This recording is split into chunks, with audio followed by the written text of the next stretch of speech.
Hi everyone. Thanks for joining us for today's edition of the ETF Securities webinar series. My name is Gemma Weeks and I'm a Business Development Manager for ETF Securities. And today I'm going to be running through the ETF Masterclass, so looking at all the basics of exchange traded funds and how they work.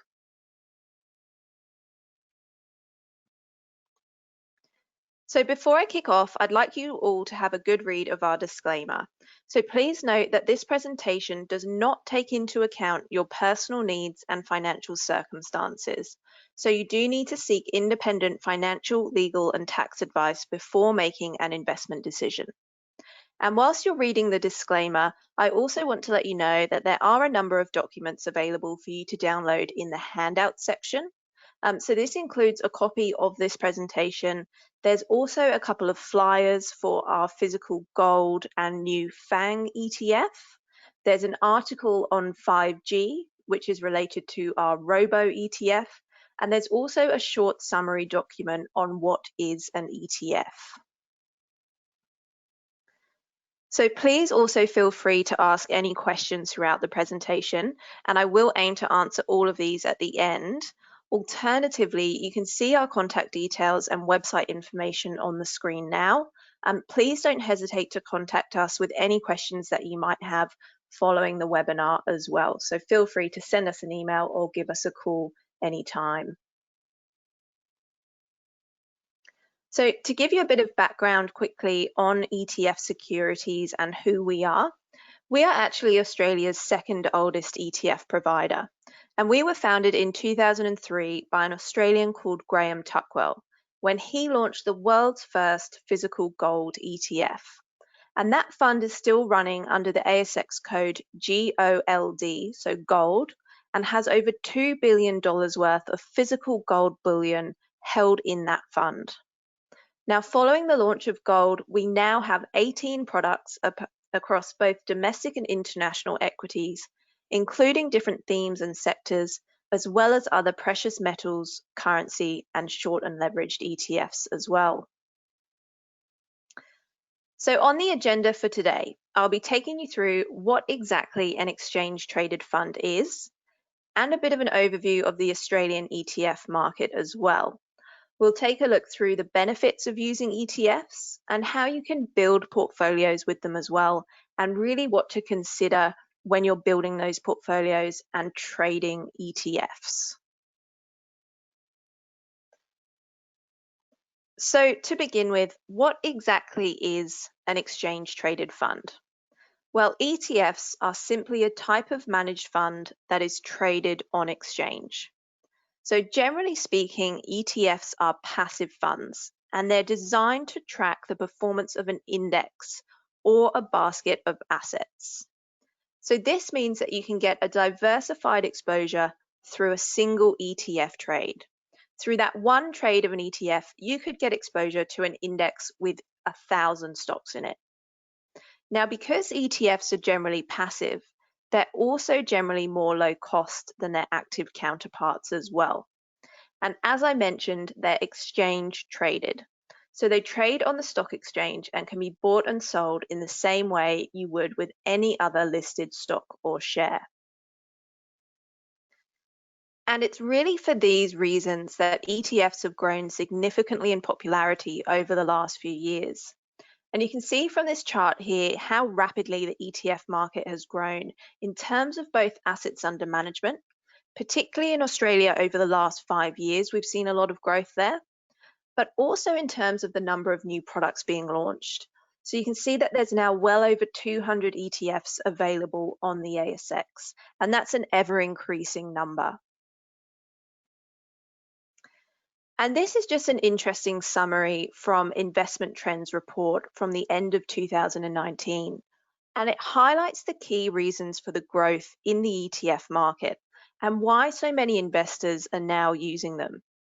And you can see that diversification is the most important reason for people. So as I mentioned, ETFs are diversified within themselves in the fact that you get this broad exposure through a single trade. But they also offer diversification as they're a really easy tool for accessing international markets or different sectors. things like themes and regions outside of Australia as well. And that point on access to overseas markets, you can see is actually the third most important reason for investors for using ETFs, with low cost being the second reason there. So you can see the ever increasing amount of ETFs in Australia. And this means that there's a lot of different types of products available now. So I just want to give you an overview of the different sort of ETFs that are out there. So as I mentioned, ETFs will generally track an index. And in most traditional ETFs, they would be tracking a market capitalization weighted index, so weighted by the size of the funds. So an example of this would be an ETF that provides exposure to the ASX 200 index or the S&P 500 index. And those are really both very traditional vanilla ETFs. We also have things like commodity ETFs. So I mentioned that gold ETF that we launched back in 2003. We also have the likes of physical silver as well. There are currency ETFs where you can access the movements in currencies. So an example of this would be a US dollar ETF moving against the Australian dollar. And we do have an ETF that covers this, which is our ZUSD ETF. Now, there's also ETFs providing exposure to the fixed interest market. There's a large number of active ETFs coming to the market as well. So this includes where an active manager will list a version of their active fund in an ETF format. And this is something that we're seeing more and more of lately. So of course, those active ETFs aren't tracking a benchmark like those traditional market capitalization ETFs do. And we're starting to see ETFs being used increasingly as trading tools as well. So these are high conviction strategies that are designed to only be held over the short term. And I will talk a bit about these later on. But the next one that I want to focus on is smart beta ETFs. So let's take a bit more of a look into these. Well, more and more so now, we're seeing ETFs move away from that traditional market cap approach and move towards what we call a smart beta structure. Now, smart beta is simply a rules-based approach. Now, if you think about it, technically a market cap weighted index also adopts a rules-based approach, with the rule, of course, being to weight towards the largest companies by their market capitalization. But a smart beta approach will adopt non-traditional and more targeted rules.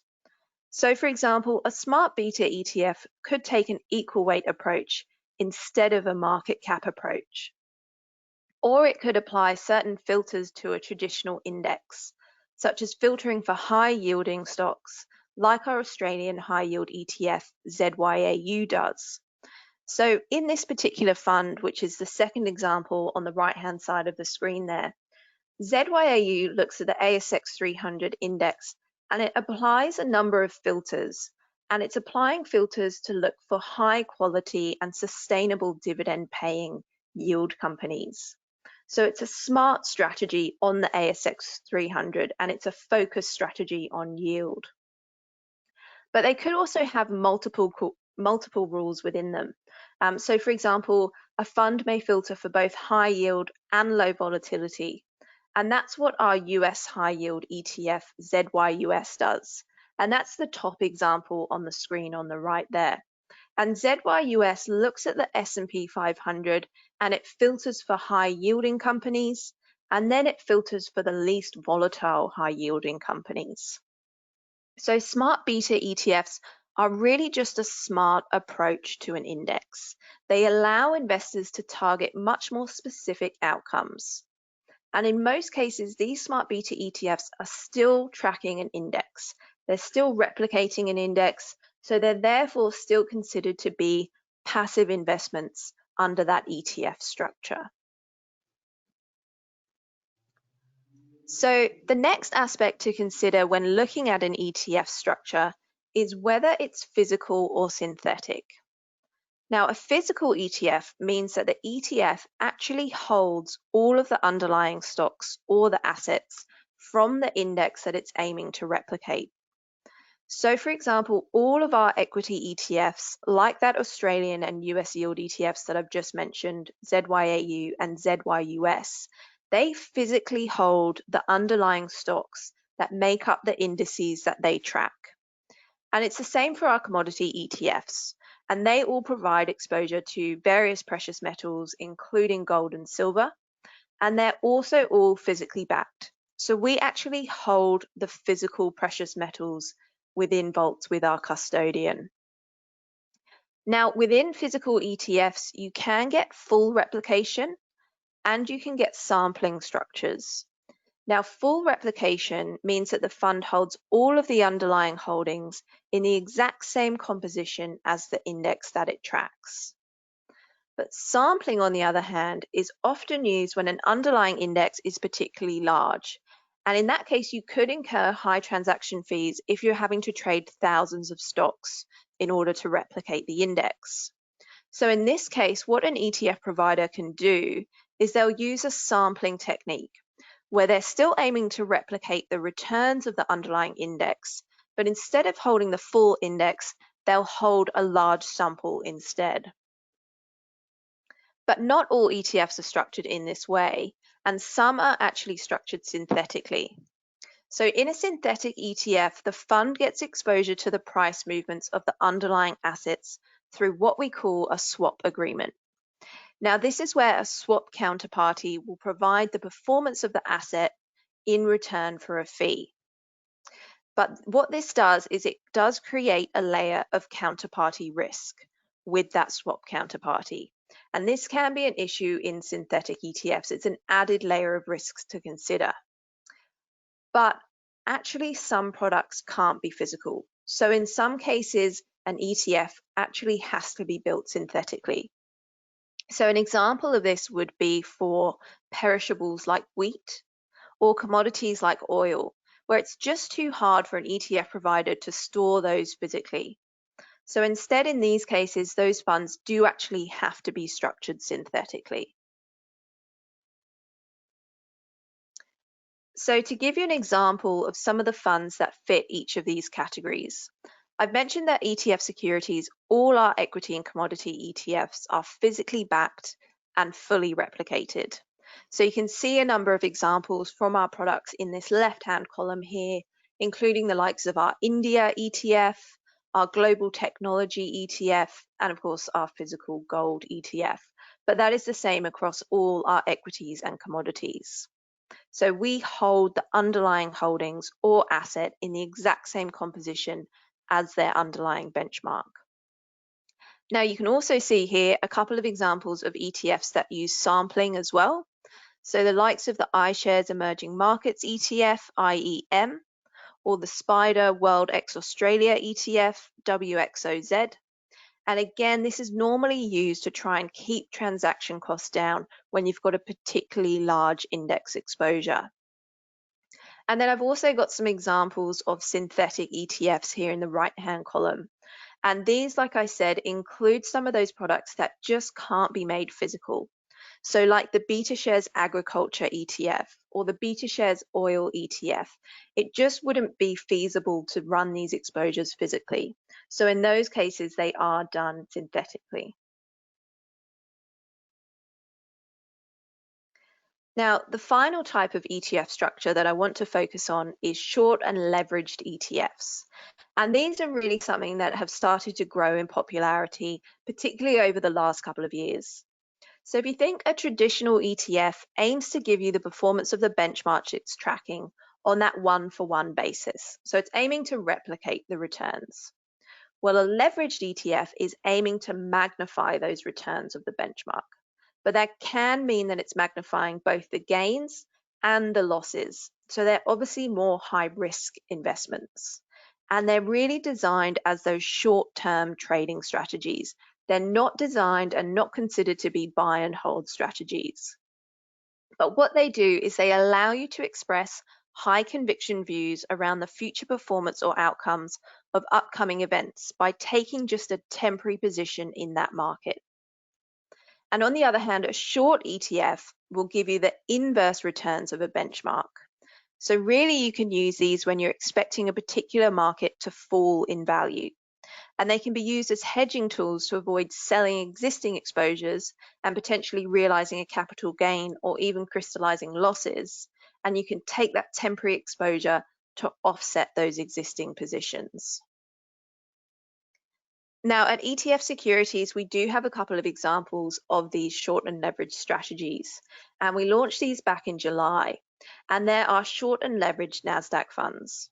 So the ETFs Ultra Long NASDAQ 100 Hedge Fund with the ASX code LNAS provides leverage long exposure to the NASDAQ, while the ETFs Ultra Short NASDAQ 100 Fund SNAS provides leverage short exposure to the NASDAQ.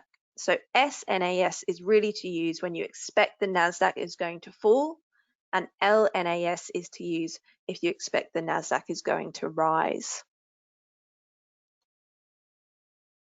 So now that you understand the different types of ETFs and how they're structured, I want to highlight the benefits of ETFs. And really, I want to particularly look at how they compare with the likes of listed investment companies, so LICs, and active managers as well. So I touched on some of these briefly earlier, but there's really a number of key benefits to using ETFs instead of direct stocks or even other types of managed funds. So firstly, ETFs are low cost and they can significantly reduce the fees in your portfolio compared to using actively managed funds. And in fact, the cheapest ETF in Australia charges just 0.04% per annum as its annual management fee. And also you don't need to worry about performance fees with passive ETFs either. So they can really be a cost-effective way of accessing a variety of different markets. Now, ETFs are also highly liquid, and as I've mentioned, they're traded on the exchange. So that means you can easily trade in and out of them throughout the trading day. So you can react quite immediately to any market news or events. And I'll also talk about the liquidity aspect a little bit later on as well. Now, unlike active funds, the majority of ETFs are also fully transparent. So that means that you can actually see what's being held within the fund and what weighting that's made up of as well. So for all of our products, this information is actually available and available to download from our website. And it's updated on a daily basis. And it's under the PCF file, which is the portfolio composition file. So ETFs offer great diversification, and you saw from that poll earlier that this is really one of the key reasons that investors use them. So through that single low-cost trade, you're getting exposure to a broad basket of assets, and they provide easy diversification out of the Australian market as well. And there's, of course, also this ever-increasing amount of ETFs becoming available to investors across all different regions, sectors, themes, and asset classes. So how does a typical ETF differ from managed funds and listed investment companies or LICs? So one of the benefits of ETFs over LICs is that they're actually open-ended. So that means that there's no limit to the amount of units that can be sold in the ETF. And this can be a positive because it means that ETFs are generally priced at their net asset value. So they're not going to be affected by the supply and demand constraints that an LIC would be. So they're not going to trade at a premium or a discount in the same way that a LIC does. Now, one benefit of ETFs over managed funds is that they're available to trade during market hours, whilst typical managed funds can only be traded once a day, either directly with that manager or through a platform. So that means that they're a lot less liquid than ETFs are. And traditionally, ETFs were passive investments and managed funds and LICs were active. But it's interesting that we're actually starting to see a shift with more and more active ETFs coming to the market. So more and more active managers launching passive versions, or sorry, ETF versions of their active funds. But one of the biggest arguments in the debate for ETFs and this passive versus active debate is that actually over the long term, many managers fail to outperform their benchmark indexes. So Standards and Poor's, who are one of the world's leading index providers, have actually done a lot of research into this over the last few years. And they produce an annual SPIVA report with their findings. So if we look at the results from last year's report, in the US, 79% of active managers failed to outperform the S&P 500 benchmark over the last 5 years. And that number is even higher in Australia, with 81% of active managers failing to outperform the ASX 200 index over that same 5-year period. So whilst of course there are some active managers that have outperformed, the majority have underperformed, and they're often charging a lot higher fees as well as often performance fees as well. So when you're considering an ETF versus an active fund, has the active manager actually performed above its benchmark to justify these higher fees? Or would you get the same or even better performance from a lower cost ETF or index? And of course, the other area to consider is the benefit of ETFs over direct stocks, which I'm sure the majority of you would currently be holding in portfolios. So of course, there is absolutely a place for direct stocks, but one of the benefit of ETFs is that they provide a diversified exposure. And that means that they can cushion some of the volatility that can come with direct stocks by spreading the risk across that broader portfolio. And this can be particularly important in some of the more volatile sectors and some of the more international and thematic sectors as well. So we take the biotech industry as an example here. Now, this is looking at our biotech ETF CURE. So CURE is the code for that one. And we're looking at the performance of some of the individual stocks within this portfolio. And if you look at the best performer year to date to June 2020, which is Novavax, and they returned 1,902% year to date. But if you'd invested in them last year, you'd have lost 89%. And it's a similar story for last year's best performer, which was Constellation Pharmaceutical. They were up 1,075% last year. But if you bought them this year, you'd be down 39% to June 2020. So this just really highlights how volatile direct stocks can be, and also how hard it can be to try and pick those individual winners as well. So instead, if you just take that broad exposure through an ETF, it takes the pressure away, and instead it gives you access to the broad growth across that theme or that market instead. So you want to invest in ETFs. How do you actually build a portfolio using them? Well, ETFs can fit into this traditional core satellite approach. And this approach is where we generally have the core of the portfolio as a passive exposure to major asset classes. This would normally consist of equities and fixed income.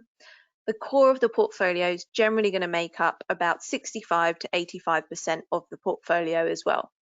And in here, you might see ETFs providing exposure to broad indices such as the ASX 200 or the S&P 500, or you might see strategies like our Australian Yield ETF, so that ZYAU ETF, in this part of the portfolio. Now, the satellite investments generally make up the other 15 to 35%. And these are often considered as more opportunistic investments, and they can be used to seek specific outcomes. And they're often potentially higher risk companies as well, or funds. Now here you may see funds like our newly launched FANG ETF, which provides exposure to global innovation leaders. So it includes the likes of Google, Apple, and Amazon.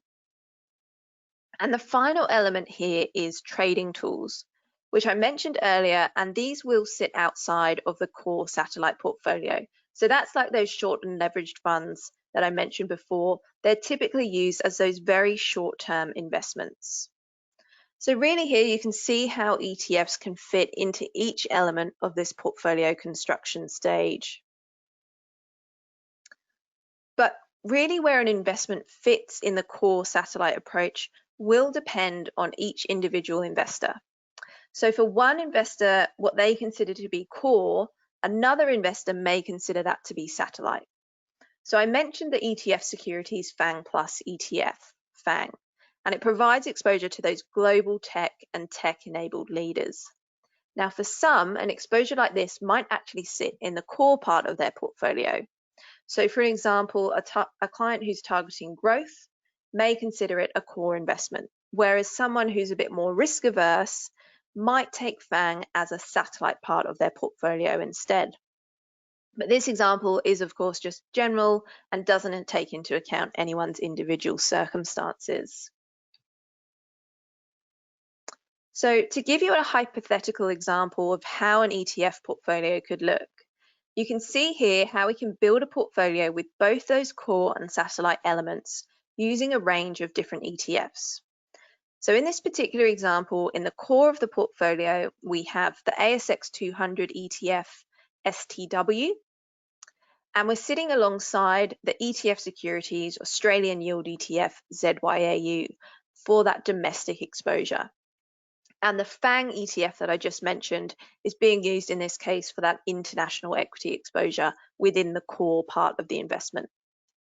And for the satellite part of this portfolio, we've included exposure to emerging markets through the ETF Securities Nifty 50 ETF NDIA. And we've also got exposure to thematics through the mega trends of robotics, automation, and AI with Robo, and biotechnology with Cure. So you can see the difference here between what is core and what is satellite, with the broader and lower risk and long-term investments in the core, and those more targeted and potentially higher risk areas in the satellite part of the portfolio. So you can really build a portfolio using ETFs, taking this core satellite approach while still targeting your specific goals, your specific outcomes, and of course your areas of interest as well.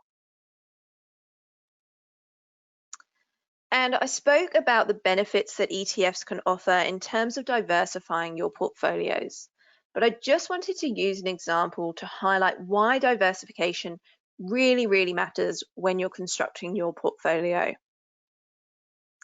So if we take 4 examples, the first portfolio is just a basket of blue chip ASX 200 stocks. The second is the ASX 200 broad index. The third is a portfolio that's diversified across both domestic and international equities. And the fourth adds a further layer of diversification by adding a fixed income element to those domestic and international equities as well.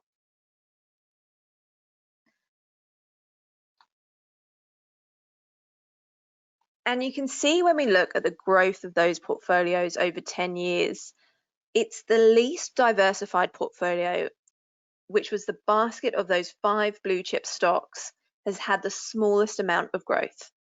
And the 2 most diversified portfolio, which incorporate international equities, had the most growth. And what's interesting in this case is that in terms of total return, it was portfolio 3 that had the largest amount of growth, which wasn't actually the most diversified of the portfolios. So obviously it was the second most, but what we'll take a look at now is what's really important to consider when looking at diversification and your portfolio, which is the risk-adjusted returns.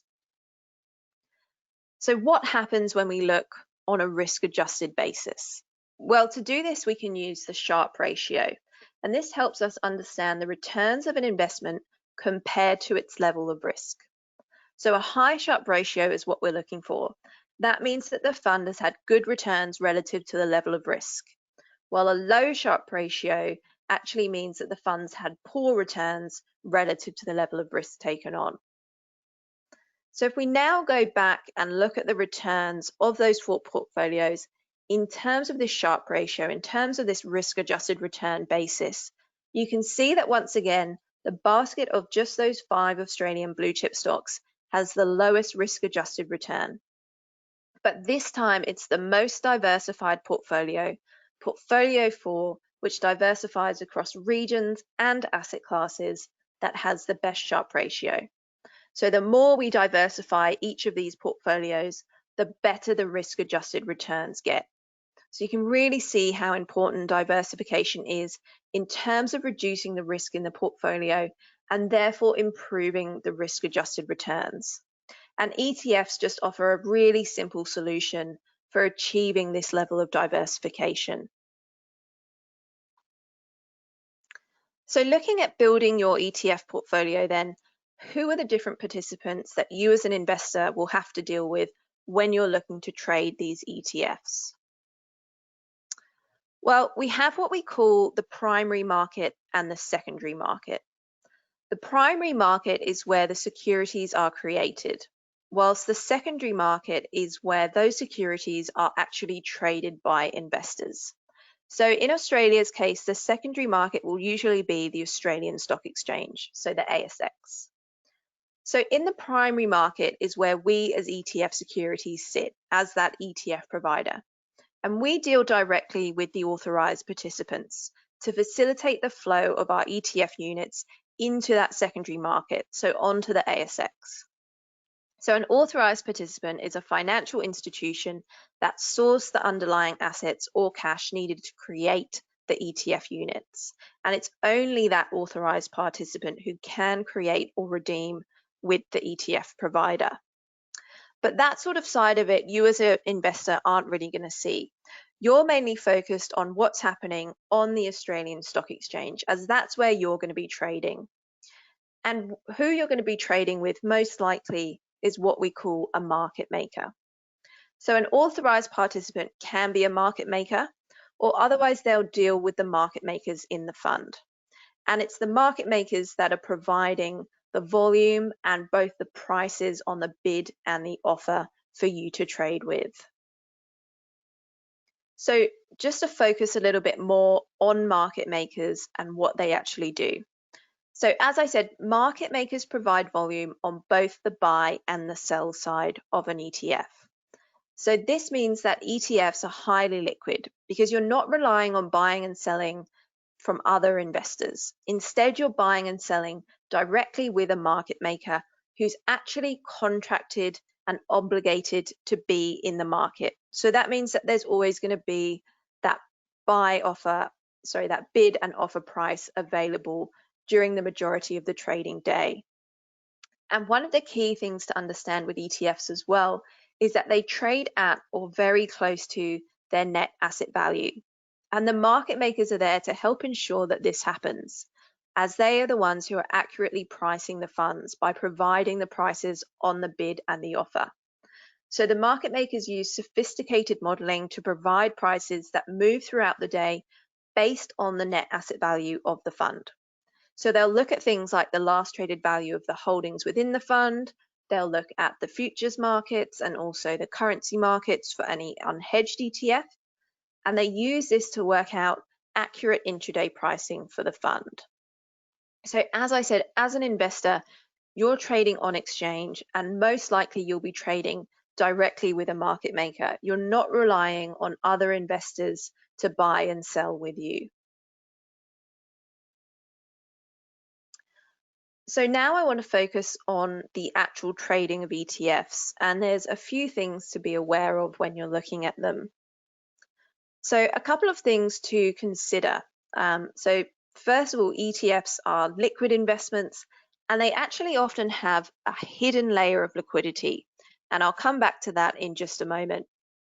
But also note, try and avoid trading right at the open or the close of the market. And this is because there can be a wider spread and less accurate pricing, particularly as the market is just opening up. Try and also use limit orders when investing, because this can help protect you from any sudden spikes or dips in the stock prices. And if you do have any questions, don't hesitate to contact us. And of course, we'll assist you if you can. So our phones are always manned during market hours. You can also send us an email, of course, as well. And then the final point to note here is that two similar ETFs aren't twins. And often they can have very different methodologies and different pricing as well. So don't be alarmed if you're looking at two different ETFs with similar strategies, but say one's trading at $60 and one's trading at $10. I'll go on to explain why this isn't important. So To give you an example of this, there's currently 4 ETFs on the ASX, which all offer exposure to Europe, but they all go about it in very different ways. So the first fund there is the ETF Securities Eurostoxx 50 ETF. And this fund tracks the Eurostoxx 50 index. So that means that our ETF actually has no exposure to countries like the UK. It's giving you exposure to the Eurozone only. And it's from that Eurozone, it's only the 50 largest companies. Now, if we look at the iShares and the Vanguard ETFs, on the other hand, they have much larger exposure to a number of different companies in their indexes, and they provide exposure to broad Europe. So those funds actually can include the UK. And if you then look at these 3 funds, they're all unhedged. But if we then look at the last fund on the list, which is the BetaShares ETF, that fund is actually a currency hedged option. But these aren't the only differences. So they all have different fees as well. So you can see that our ESTX ETF is actually the joint cheapest alongside VEQ, and they're both 0.35% per annum. And the final thing to hear, which is what I just mentioned briefly before, is that they're all trading at different prices. But the fact that one is priced around $10 and one is priced around $60 doesn't mean that the $60 fund has done any better than the $10 fund. Essentially, when we launch an ETF, we will choose a price at which to launch. So we could choose to launch at $10, which is what we've done for our most recent FANG ETF, or we could choose to launch at $50, which is what we decided to do for our European ETF ESTX. So just don't be concerned about ETFs trading at different prices, because they all have different starting points and it doesn't have an impact on the performance of the fund. Now, I wanted to come back to that topic of ETF liquidity because, as I mentioned, there's actually multiple layers of liquidity in an ETF. And what you see on screen is often just the tip of the iceberg. So there'll be a certain amount of volume that the market makers show on the screen. And that's normally going to be determined by the average trading volume in the fund over the past 30 or 60 days. But the market makers don't have to show all their inventory on screen. And actually, because ETFs are open-ended, the market makers can easily create new units to match any large orders that are coming through. Now, the final layer of liquidity is the underlying liquidity. And this is based on the holdings within the ETFs and how liquid those are. So an ETF is actually essentially as liquid as its underlying holdings. So if you take the Eurostoxx 50 ETF, for example, that fund invests in 50 of the largest companies from the Eurozone. So those companies would be highly liquid and easily tradable. But if you were investing in a less liquid market, so say emerging market small caps, that could actually be a liquidity issue for the fund. So before an ETF provider launches a fund, the liquidity of the underlyings is something that's actually taken into consideration. And often there's even rules built into the methodology to ensure that only highly liquid companies are included.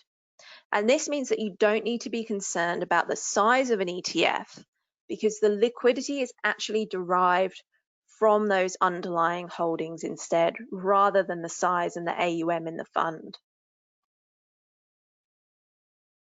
And I just want to show you this screenshot that I took from ComSec yesterday to highlight what I mean about this hidden liquidity and the fact that ETFs are often going to look very different on screen to a direct stock which you may be used to trading. So the example on the left is the iShares S&P 500 ETF, IVV. And this is one of the largest and most highly traded ETFs in Australia. And it gives exposure to the S&P 500, which is obviously one of the most liquid indexes in the world. But when you look on screen at IVV, which was taken around midday yesterday, you can see that there's only 8 buyers and 6 sellers on screen. Now, if you compare this to a stock like ANZ at the same time, there were 1,200 buyers and 1,500 sellers. So it looks completely different.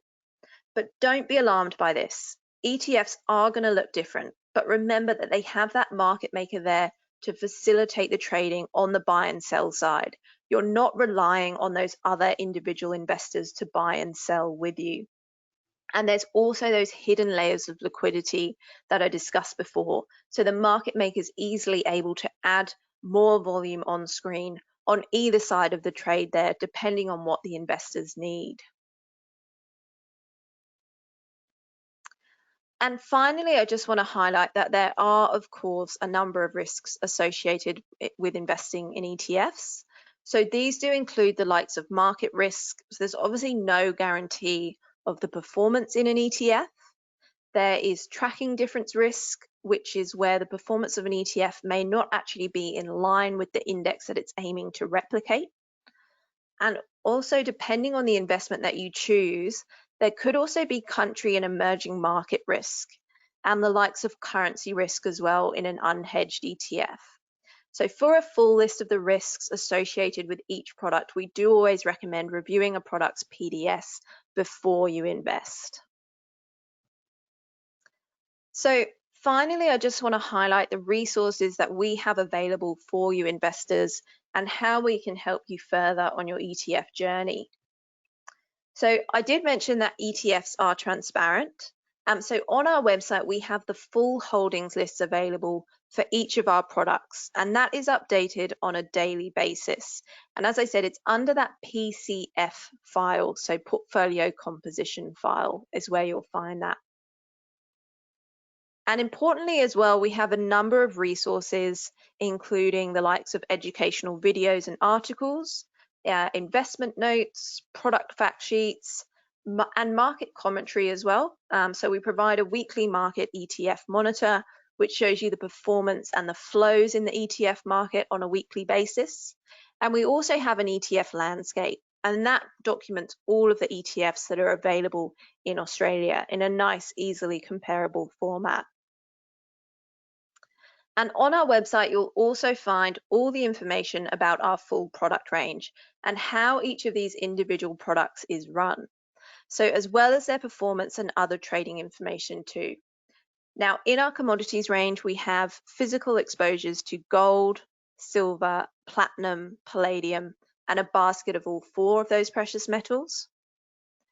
In our growth range, we have access to global innovation and technology through our FANG and Tech ETFs. We have biotechnology with Cure, robotics, automation, and AI through Robo, battery tech through ACDC, and that emerging market India exposure with NDIA.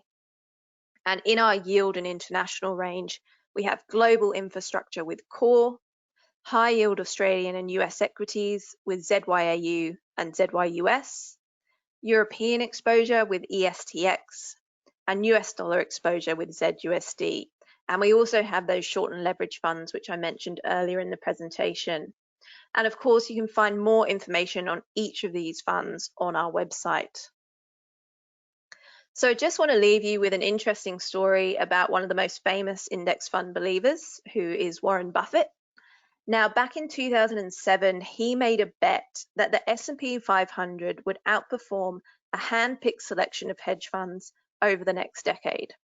And Buffett actually won that bet with a return of 126% compared to just 36% for the hedge funds.